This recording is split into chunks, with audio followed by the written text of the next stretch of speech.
in the area and in the general area, we've run foot searches using air support, canine support, swift water support, and we've also utilized countless hours of drone searches. We've used well over 200 personnel and over 2,000 man hours have gone into this search, but unfortunately we haven't found Suzanne yet, and as I stated before, that is our top priority. Suzanne Morphew was reported missing on Mother's Day, Sunday, May 10th of 2020, by a neighbor after her daughters became concerned. It's been said she might have gone missing during a bike ride on the 10th, but it's now being said she actually hasn't been heard from since the night. Her bike is said to have been found later on the 10th on or near a bridge, and it was later reported additional personal items of hers had been found at some point, but law enforcement would not identify what those items were.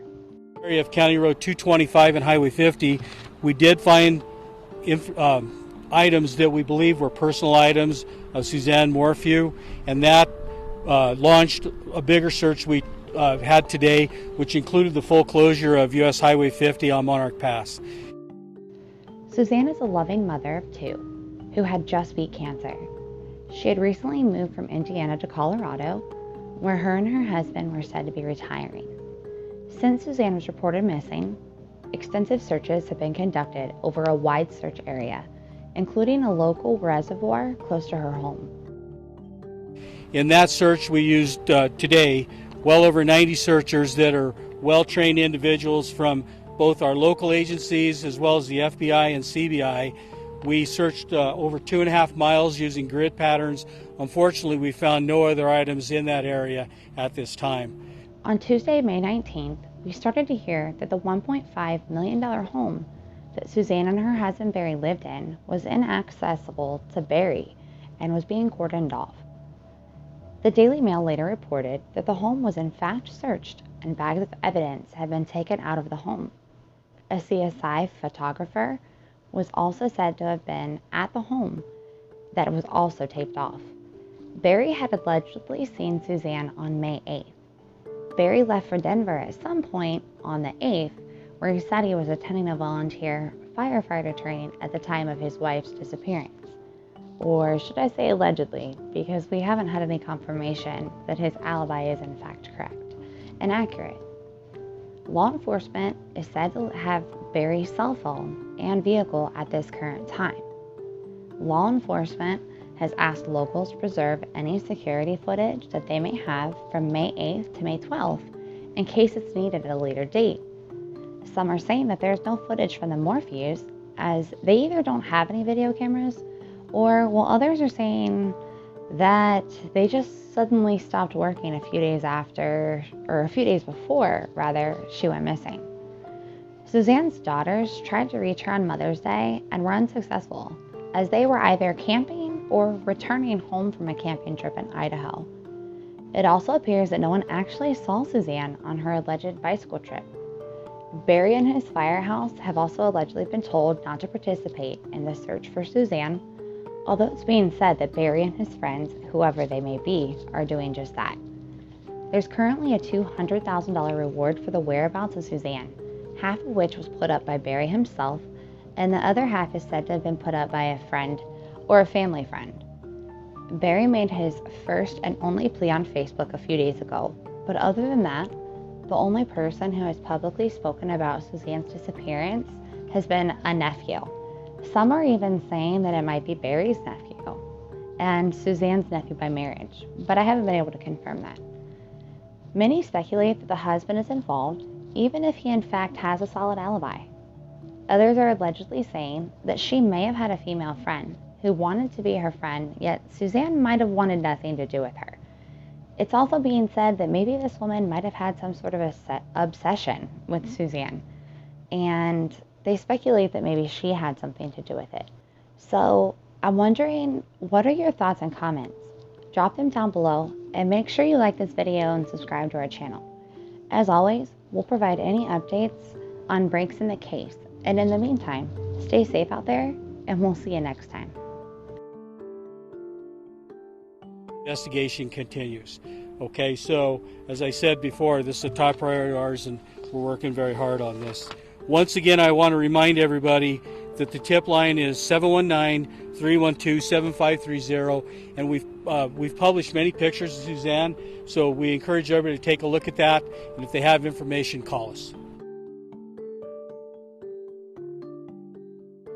We've gotten a lot of requests from the community for volunteer searchers, and we really appreciate the assistance. However, in this type of an investigation and search, we're using trained personnel, and so we have to tell these people we're not accepting this help, but we do appreciate the offer, so I want everybody to know that.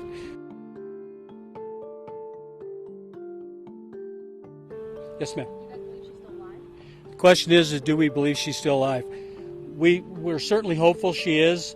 Obviously, as time goes by, it gives us concern, but we're searching as though she's alive, and we do believe she could still be alive.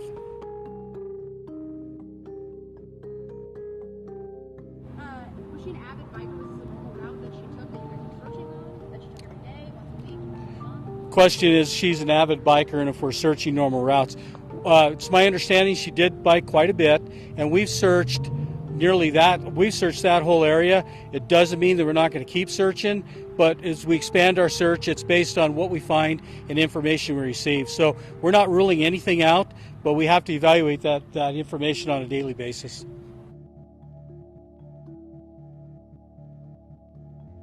Sir? I know you said about the clues, but we've heard conflicting reports about whether the bicycle was found. Can you tell us if that was found? Question is clues and if we recovered the bike. Once again, I can't comment on any items we found or any part of the investigation.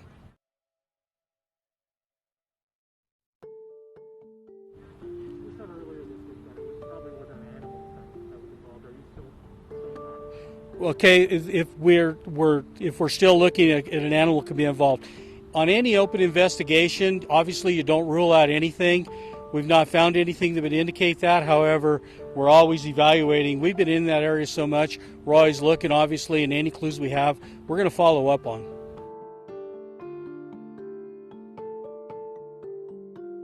The question is how big our search area has expanded.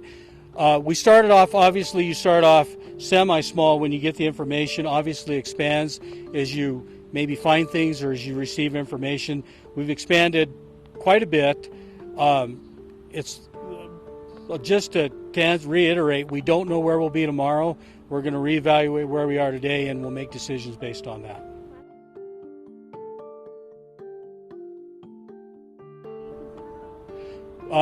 In any investigation, you look at all aspects, and that is part of the investigation, is you look at backgrounds. And so since we haven't found her, you don't rule out anything. However, we don't suspect it.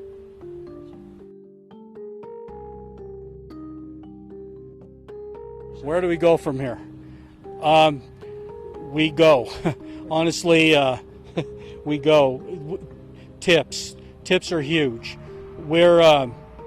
We've got a big team of investigators from very different aspects of expertise that we're looking at everything we possibly can. We just keep going. Honestly, this is a very big. It's our top priority. We're pouring all our resources into this, as well as many other agencies, and I don't know how else to say it. We just go. But the community can give us a lot of help. I mean, the second set of eyes is huge, and we've seen that in so many different situations that we need help. We can always use help. So anything you do for us, we appreciate it.